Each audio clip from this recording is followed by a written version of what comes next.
Okay, welcome to another video. I keep saying it's the last one. This is definitely the last one before launch. I've added a new feature which I didn't think I would get working before the launch, but it's actually come out pretty okay, stable from my tests, and I'm happy to push it to Steam. So it is actually the version that is on Steam as we speak.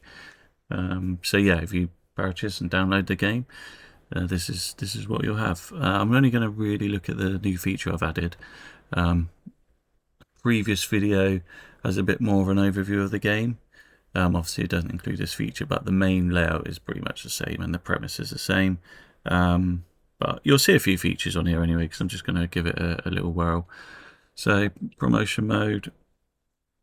My fan's gone on for me. Cooling pad, ignore that. Yeah, so I'll go into the database. Let's just set up a test promotion for this. So a couple of things. I've added more nations to the database. I've not added all of them because I don't want to dilute the database too much in terms of where the boxes are from. I know although it's fictional, I'm just trying to keep it sort of almost real world like and have your majority of boxes from certain nations. But I'm open to adding more, and will be one as I expand the database. Database with more weight classes. The first sort of change you'll see is there's free starts. Now, previously you would have seen me start with 1 million in the bank and empty stable. That's your normal start. Elite, you get 5 million, and ranked as a powerhouse, so you can start and book pay-per-view straight away, and obviously spend money on bigger boxes, etc. Just gives you a bump if you just want to play it quickly like that. And then small hall start links to the new feature in the game. Not a lot of money and some journeymen on the books. You've just got to graft your way up from the absolute bottom. I'm going to leave them in there. I would appreciate feedback on these starting options. I can add more, take them away. If you're just given that sort of sandbox opportunity to see how you want to play your game, really. So if I found the promotion, the first change, and I think the major change on your promotion page, is how we scout and sign people. So straight away you'll see it looks different. I think it's a bit more cleaner and fits in more with the game styling. So your default page will be your shortlist. No one's shortlisted yet, but that's the default. So what you can do is filter, and now you can filter and search for boxers and trainers, and you can give them different things you want. You want to pick heavyweights or whatnot, you can. Different styles, fans, have you scouted them, stuff like that. So scout your free agents, and there's your list. As before, bit of info there, quick peek if you're looking for records, styles, age, stuff like that. Again, you can scout, you can jump straight into negotiations, and what you can do from here is this star basically shortlists the boxer. So if I click on the shortlist, there they are. They're on my shortlist now. And again, you can click the start on and off. So it just gives you a way to track certain boxes if you want to. In the filter, I would just change contractual ones. So what we've got here is now, as you can see, it's changed. They've got promotions. They've all got a buyout. So that's if you approach them and they sign, you're paying that money. So it's obviously something to be aware of. And then, as you notice here, as their contract runs down and gets within like the last 16 weeks, the fee becomes lower, and the boxer will potentially be more amenable to move in because he's run out of contract. He might want stability, so that's there for that. We can go back into filters, and the same thing for trainers essentially. Again, just look at trainers. Just gives you a brief bit of information, their speciality, what they do, and stuff like that. So that gives you, I feel, a cleaner look at signing, scouting, shortlisting, and building up your stable. So yeah, so that's one change.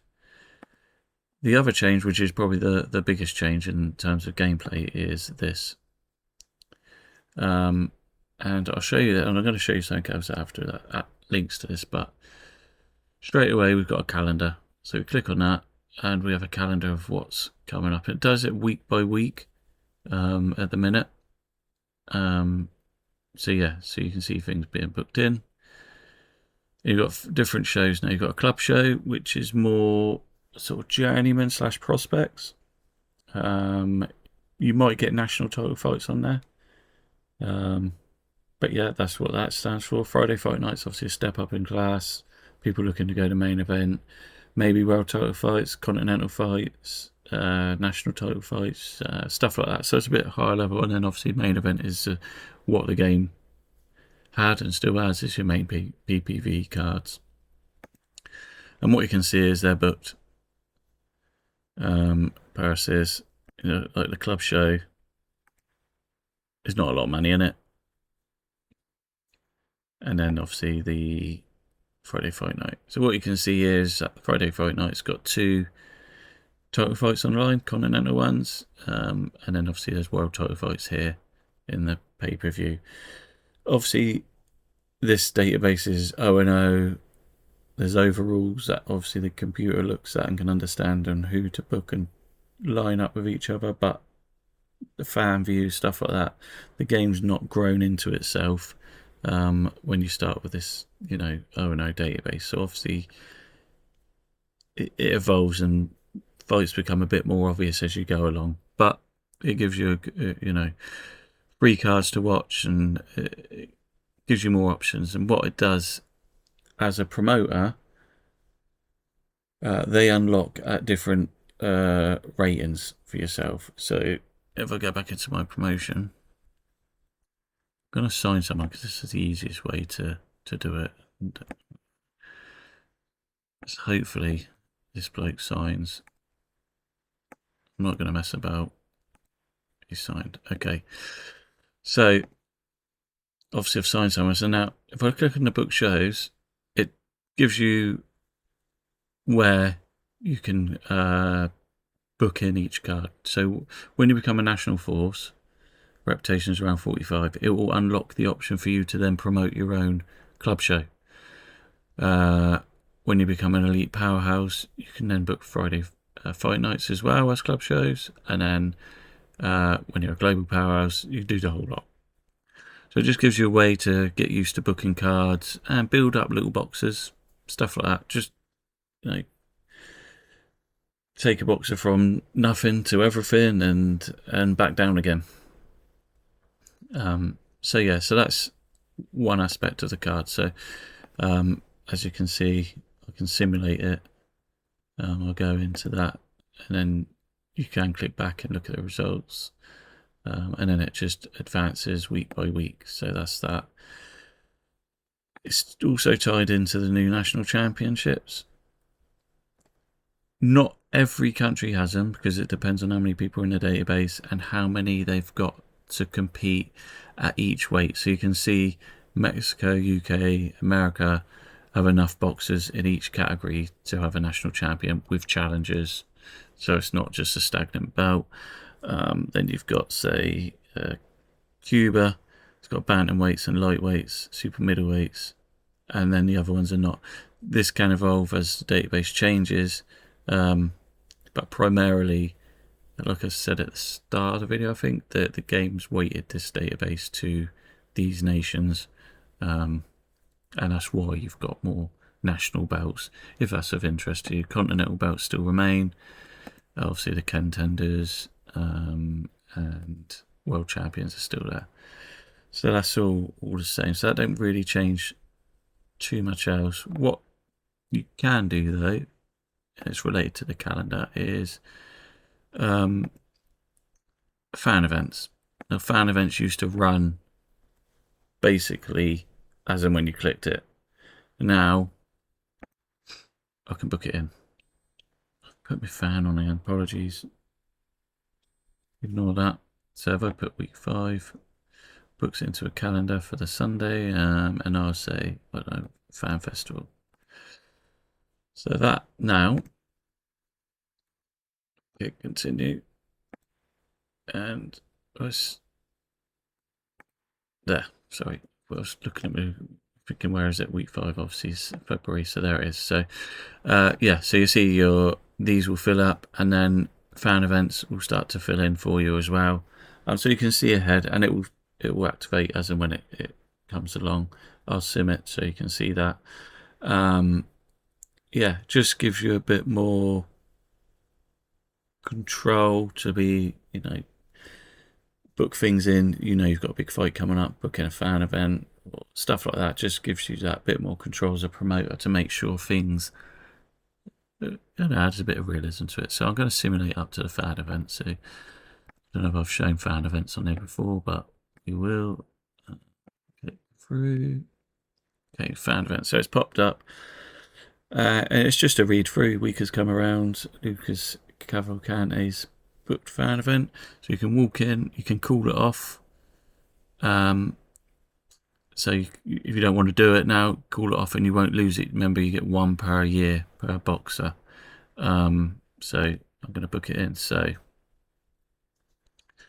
straight away, they've asked him. It's all about the money, and there you go, his answer. I can pull him out at any time. Generally only want to pull him out if their reception's gone down. So they've asked him again. He's happy. Fans are responding well. They've asked me about him. Yeah, I'm going to beef him up more. No. I'm happy to beef him up. Again, he's keeping the fans going. There you go. Hector's had a pop at him. He's ignored it, so he's had a good attitude to that. They've asked me, is it too much too soon? I'm going to keep beefing him up. And where does he want to go? One at a time. And there you go. So basically, it's come back good. Obviously, he's got a good personality. It says up there, he can be volatile with the room turns. He did work quite well on that one, to be fair. But there are negative impacts as well. And basically, he was a star. Fans adored him. Let's go into our stable. Popularity, you can see, he's gone up. He's got all those attribute changes because of his popular fan events. So it's worked out. But like I say, you can book them in. So it gives you a little bit more control of that. And that basically is where the game is at. I won't go through all the other features because they are mentioned in other videos. I don't want to drag this one out probably long enough as it is. But yeah, would love anyone to buy it, try it, feedback, just honesty, and yeah, I'm open to fixing stuff, improving stuff. Yeah, and just making the game fun. That's what it's all about. I've enjoyed making it. I've enjoyed testing it. And obviously alongside testing it, playing it and see where I can get. And I'm sure with the edit mode, people can come up with creative ideas to maybe bring out real databases and things like that. So yeah. Yeah, 2 more days. Hopefully see you guys on the 14th. And yeah, say feedback on Steam forums. I've got Discord running, obviously the YouTube videos. And yeah, just give it a look and see what you think. Cheers for listening, and hope you enjoyed the new features. Plenty more to come.